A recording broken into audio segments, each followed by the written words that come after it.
Εκπλήσει αποφέρεται το πυρί του ατόπου υποθάλποντη λέγει ο άνθρωπος είναι το Θεό πράγματι συνίσχυ των κυπαιών του μυαλού όχι Πες να αποστείλω της εδώ έναν εξάδελφο γέρο ως της ορεσίπιος.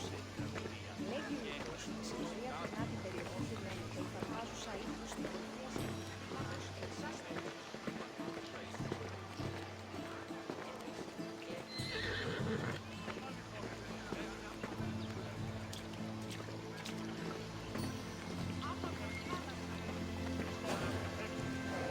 Welcome to Argos, traveler. I have always admired the dedication of Greek metalworkers. Without them, we would not have the inspiring monuments that stir the hearts of Greek citizens everywhere. This is Argos, one of the oldest cities in Greece. The Argives were an ingenious people, famous for innovations in areas like military tactics. However, what they were most renowned for was their metallurgic artistry, especially with bronze. I hope you enjoy yourself. Look for me at the end of your visit.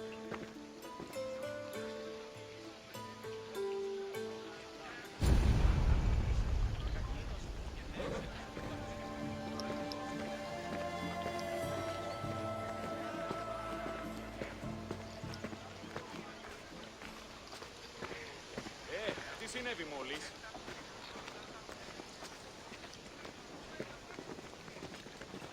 Τι γίνεται? The area that would become Argos was inhabited as early as the 3rd millennium BCE, but it was in the 7th century BCE that it officially became a city-state.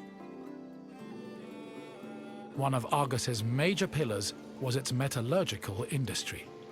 As far back as the 8th century BCE, the city was famed for making products like long dress pins and tripod cauldrons, as well as impeccable body armor.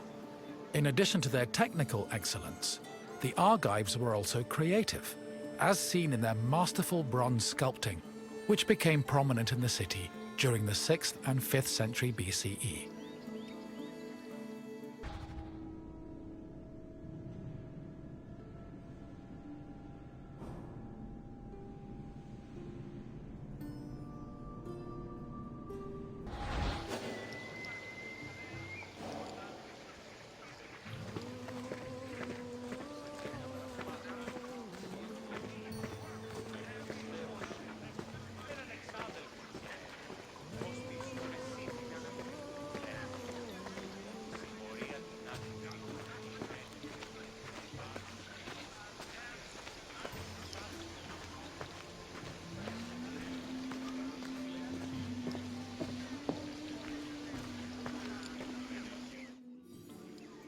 Bronze is an alloy composed of 90% copper and 10% tin. Because of this, copper and tin needed to be smelted and combined to create the material needed for sculpting. After the bronze alloy was formed, it was melted in special furnaces. They required a tremendous amount of fuel and were usually supplied with charcoal made from specific types of wood. It's possible they were also coated with a protective lining of clay, which would have been sensible given the melting point of bronze is approximately 950 degrees Celsius.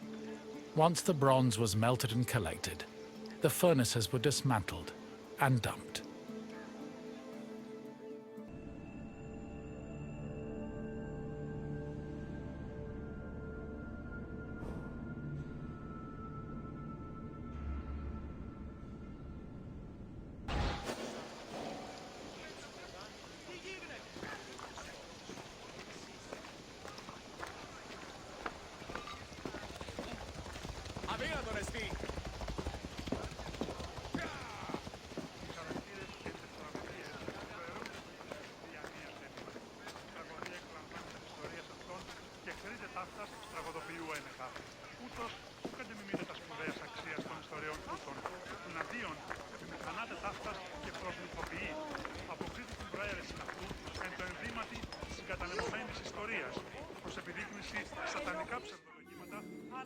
In the 8th century BCE, most small-scale statues were molded using a complicated and lengthy method called solid lost wax casting. From the 7th century BCE onwards, metalworkers adopted the more efficient hollow lost wax casting.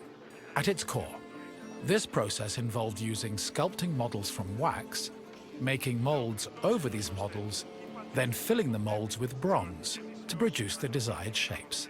The process was advantageous because it saved on materials, produced lighter statues, and reduced the chance of possible defects.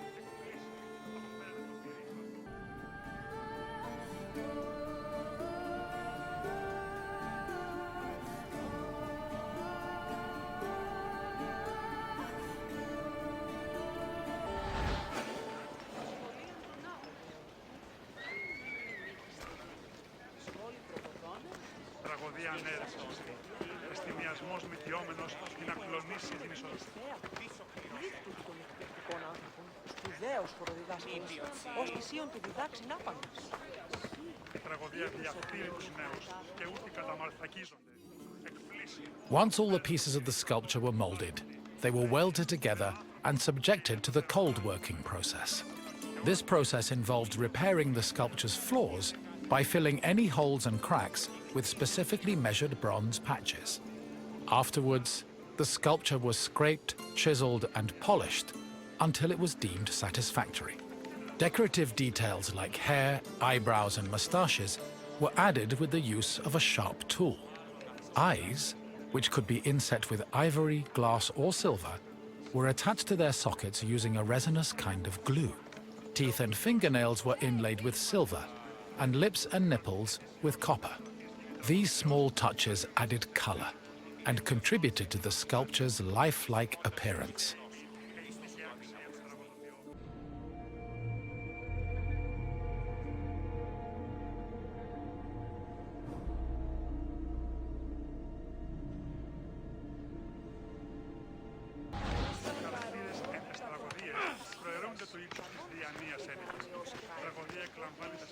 Πάυσε, κράζωση!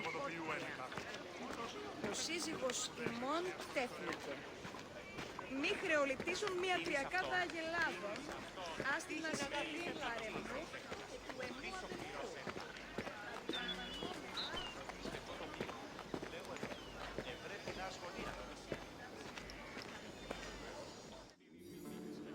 Bronze sculptures have a long and varied history in Greece. During the geometric period of 900 to 700 BCE, the sculptures mainly depicted idealized heroes, charioteers, and horses, and most of them were dedicated to sanctuaries. The Orientalizing period followed in the 7th century BCE. During this time, Greeks began adopting sculpting techniques from the East, and the depicted statues expanded to include mythological creatures like griffins and sphinxes. The Archaic period saw statues that reflected a better understanding of human anatomy, which eventually culminated in the realistic and powerful human sculptures of the Hellenistic period.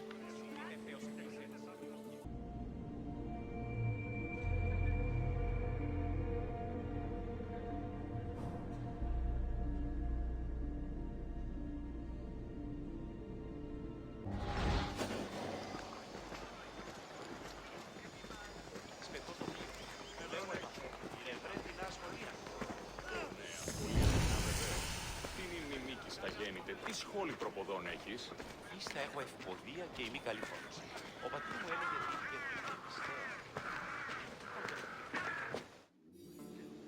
Argos was the home of Polykleitos, one of the most famous sculptors in ancient Greece. His works, like the Doryphorus and Diadomenos, as well as his treatise on sculpting called the Canon, had a massive impact on the art as a whole, particularly in regards to ideal body proportions. Sadly, the original versions of Polykleitos' sculptures have been lost, along with most bronze statues from antiquity. As time went on, many bronze statues were melted down to be recycled in things like weapons, ammunition, and even church bells. Because of this, marble copies from the Roman period are our best evidence of the masterpieces of Greek sculpture.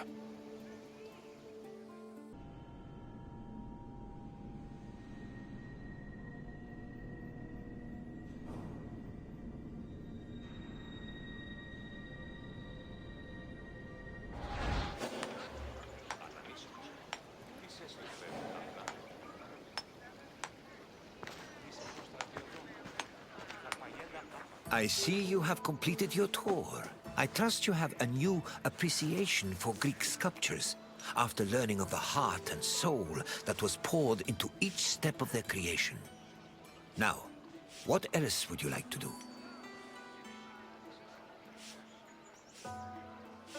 Then let us dive right in. Here is your first question. Which era of sculpting came first? Correct. The geometric period lasted from 900 to 700 BCE and mostly featured small-scale statues and statuettes of heroes and horses. On to the second question.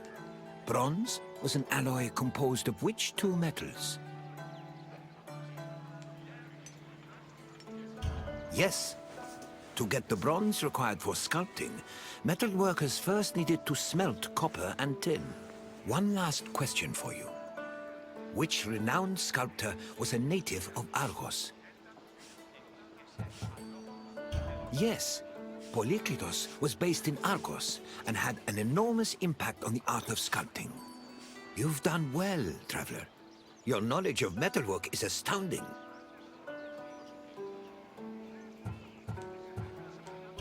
Then, farewell, traveler. May we meet again soon. Η φαρφαγέντα άφαντα. Φανώντες οι κατέχοντες. Η δραπετεύεν έδι.